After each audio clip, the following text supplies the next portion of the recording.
One of the first things we see in watching Inoue is probably speed and power. Actually, not even probably, it is speed and power. Over time, you see him throw numerous combos and in different ways. And like Timothy Bradley was saying this today in his prediction, Inoue is probably the best combination puncher we have right now in boxing, at least one of the best. And I say that to say this, a lot of his combinations are fast explosions inside where he's throwing numerous combos, but he's in the pocket. And the thing about Inoue is he has quick feet and fast hands to do this. Like every single punch from him is coming at the same speed with the same power as well. Inoue's speed in his hands and feet makes it super easy for him to close the distance. That's no doubt. But I can't look away at the fact that in between those moments, there's holes in Inoue's defense. When I say this, it doesn't mean at all Inoue is a bad defensive fighter. He's just a fighter that thinks offensive first. And what that looks like for Inoue is just trusting his power and reactions mostly to cover his defensive risk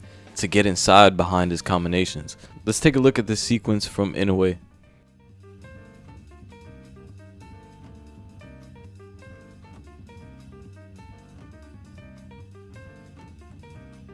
Inoue starts off with a jab and with the same hand comes with a hook around the guard.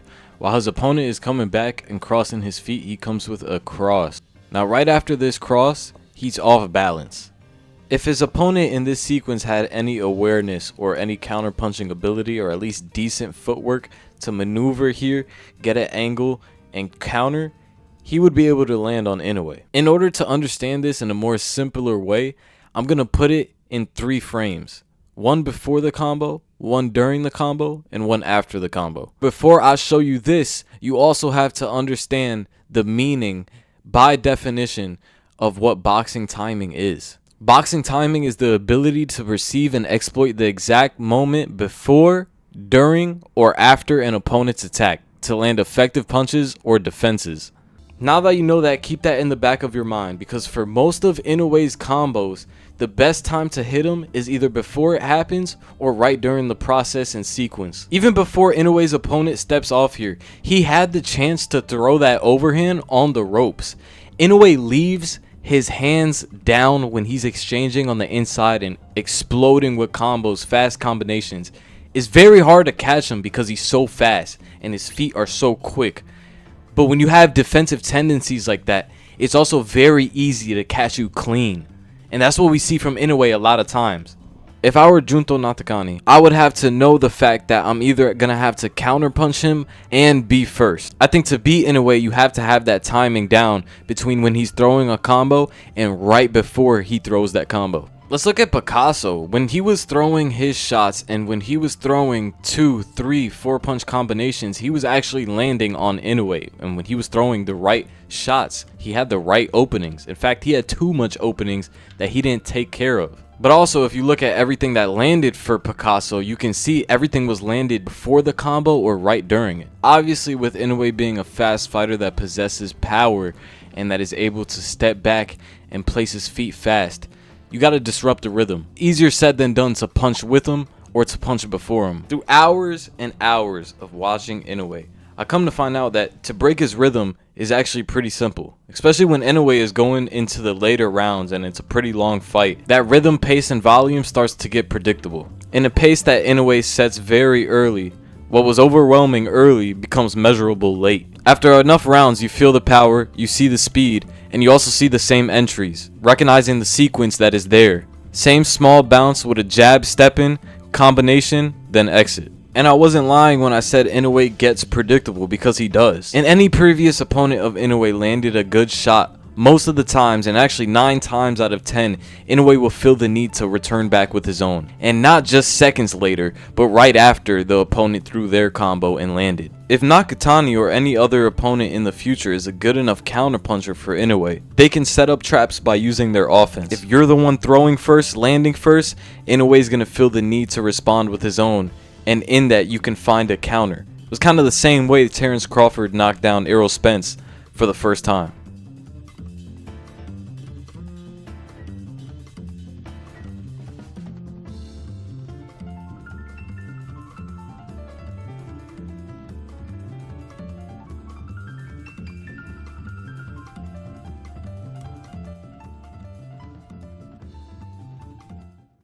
Can Nakatani have the same ability to offensively set up traps for his counterpunching? That question still needs to be answered for me. And honestly, you'll probably get that answer from me a little bit later on in a couple days. At least now I can say punch selection is going to be very important in this fight for both fighters. Like, take a second and realize if everything goes perfect, right? If both fighters come in with a great game plan, I think from there it all depends on who has the better punch selection and who has the better moments. And especially for Inoue, because he's such an offensive first type of fighter. The wrong type of combination and punches and just timing on what you want to throw offensively if you're Inoue, I think in one moment can put you out of this fight. I think Nakatani could put him out because in the past we've seen from lesser opponents find Inoue's chin. And one thing about Nakatani is his accuracy is on point, bro. This guy is gonna find people's chins, and he's gonna find them right on the chin. That's one of the things, and that's actually one of the first things I noticed about Nakatani was his accuracy, and that worries me because Inoue has leaky defense.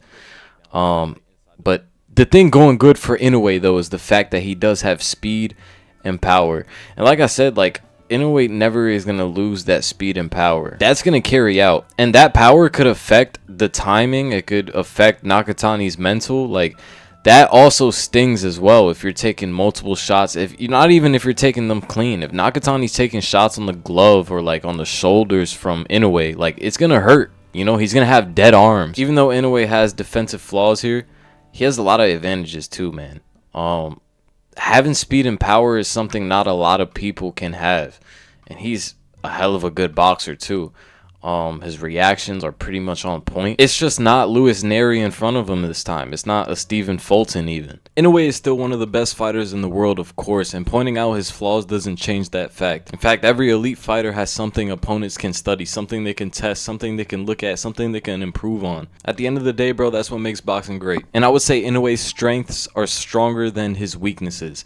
His strengths have covered him for years in the pound-for-pound conversation. We've seen the speed, the power, the timing, the killer instinct against every opponent he's faced. Fortunately, now we're in that time where the margin of competition is getting shorter and shorter. And when you go against someone like Junto Nakatani, the openings, the frames, the mistakes become more costly, and the questions get harder to answer. I love boxing because we have two fighters, both in their prime, facing each other for nothing but greatness. I know there's belts on the line, but when it all comes down to it, these two men right here are fighting for greatness. And the scary part about greatness is that it can hide problems until the wrong man exposes them. Inoue has looked unstoppable for so long that people forgot no fighter stays untouchable forever. One night, someone is going to meet him with timing, toughness, and no fear of his power at all. And when that night happens, whether it's May 2nd or a future date, it won't be whether Inoue can dominate, it'll be whether he can survive what he never had to face before.